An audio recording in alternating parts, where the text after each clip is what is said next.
जय हिंद फ्रेंड्स, कैसे हैं आप लोग। आज की वीडियो में हम लोग पढ़ेंगे सच्चिदानंद हीरानंद वात्स्यायन अज्ञेय जी का जीवन परिचय। ये बहुत ही इंपॉर्टेंट है आप लोगों की परीक्षा की दृष्टि से, तो इस वीडियो को आप पूरा जरूर देखिएगा। सबसे पहले हम क्या लिखेंगे, ऊपर हेडिंग लिखेंगे सच्चिदानंद हीरानंद वात्स्यायन अज्ञेय। अगर आपके जो कॉपी है उसमें अगर आप स्केच से पूरी एक लाइन में इसे लिख सकते हैं तो आप पूरा स्केच से लिखिएगा, लेकिन स्केच से लिखने पर बहुत ही मुश्किल होता है एक लाइन में इतना बड़ा नाम आना।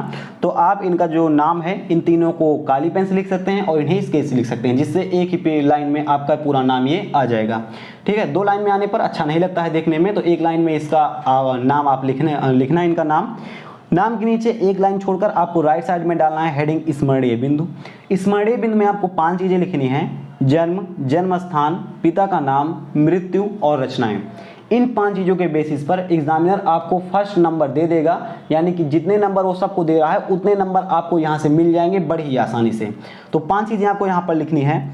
जन्म हुआ था इनका 1911 ईस्वी में, जन्म स्थान है जालंधर, इनके पिता का नाम हीरानंद शास्त्री था और इनकी मृत्यु सन 1987 ईस्वी में हुई थी। रचनाएं हैं नदी के दीप, परंपरा आदि। ठीक है, 5 चीजें हैं, इनको आपको याद रखना है। याद रखने के लिए 3 बार कम से कम आप वीडियो रोक कर इसे पढ़िए। तो यहाँ पर देखिए, दोबारा हम पढ़ देते हैं। जन्म हुआ था सन 1911 ईस्वी में, जन्म स्थान है जालंधर, पिता हैं हीरानंद शास्त्री, मृत्यु सन 1987 ईस्वी, रचनाएं हैं नदी के दीप, परंपरा आदि। इनको आप पढ़ लीजिएगा और इसे आप याद कर लीजिएगा, या तो आप इसे स्क्रीनशॉट कर सकते हैं।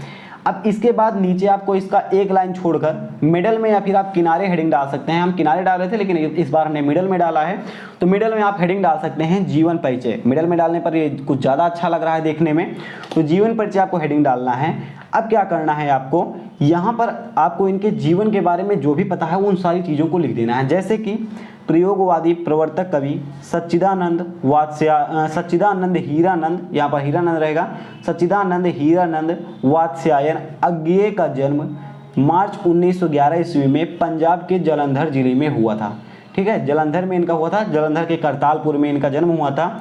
उसके बाद इनके पिता का नाम पंडित हीरानंद शास्त्री था। इन्होंने मद्रास और लाहौर में शिक्षा प्राप्त की। कहाँ पर शिक्षा प्राप्त की थी? मद्रास और लाहौर। लाहौर फिलहाल अब पाकिस्तान का भाग है, पहले इंडिया का हुआ करता था, पूरा पाकिस्तान ही भारत में था वैसे तो। इसके बाद देखिए, लाहौर में इन्होंने शिक्षा प्राप्त की। बीएससी उत्तीर्ण करने के पश्चात एमए की पढ़ाई करते समय ये क्रांतिकारी आंदोलन में सहयोगी होने के कारण ये फरार हो गए और वर्ष 1930 में गिरफ्तार कर लिए गए। ये क्रांतिकारियों का साथ दे रहे थे, इसीलिए ये फरार हो गए स्कूल छोड़कर, विद्यालय छोड़कर अपना।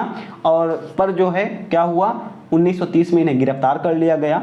उसके बाद क्या हुआ, अज्ञेय जी 4 वर्ष तक जेल में रहे और 2 वर्ष तक नज़रबंद रहे। बताइए, कोई व्यक्ति 4 वर्ष जेल में रहता है, 2 वर्ष नज़रबंद रहता है, उसके बाद भी इतना फेमस हो जाता है कि उसका हम जीवन परिचय आज पढ़ रहे हैं। और आज जो है सभी लोग फ्री हैं, तब भी कोई इतना बड़ा काम नहीं कर पा रहा है जिससे उसका जीवन परिचय हम पढ़ें। इसीलिए कहते हैं कि कमल जो है हमेशा कीचड़ में खिलता है, जो जितना संघर्ष करता है वो उतना ही निखरता है। तो इनके जीवन में संघर्ष था, फिर भी देखिए कितनी रचनाएं इन्होंने की जो कि आज भी एक चर्चा का विषय बनी हुई हैं। देखिए, ये 2 साल नज़रबंद रहे। इसके बाद इन्होंने किसान आंदोलन में भी भाग लिया था। ठीक है, कहाँ पर भाग लिया? किसान आंदोलन में। तो इन्होंने किसान आंदोलन में भी भाग लिया। ये कुछ समय आकाशवाणी जिसे हम बोलते हैं एफएम रेडियो, कहते हैं हम आकाशवाणी लखनऊ केंद्र से बोल रहे हैं, तो आकाशवाणी उसे बोलते हैं एफएम रेडियो को। तो एफएम रेडियो में और 1946-47 तक भारतीय सेना में भी रहे, 1 साल भारतीय सेना में भी रहे। घुमक्कड़ी प्रकृति के वशीभूत होकर इन्होंने अनेक विदेश यात्राएं भी की। 4 अप्रैल 1987 ईस्वी को इस महान विभूति का स्वर्गवास हो गया। 1987 में इनकी मृत्यु हो गई, 1919 में इनका जन्म हुआ था। ठीक है, अब देखते हैं आगे इनकी रचनाएं। इस पूरी चीज़ को आपको लिखना है अच्छे से, पूरे नंबर मिलेंगे। और ये सब कोई याद करने की चीज़ नहीं है, इसको आपको समझने की चीज़ है कि ये जो है इनकी प्रारंभिक शिक्षा कहाँ पर हुई थी? लाहौर और मद्रास में हुई थी।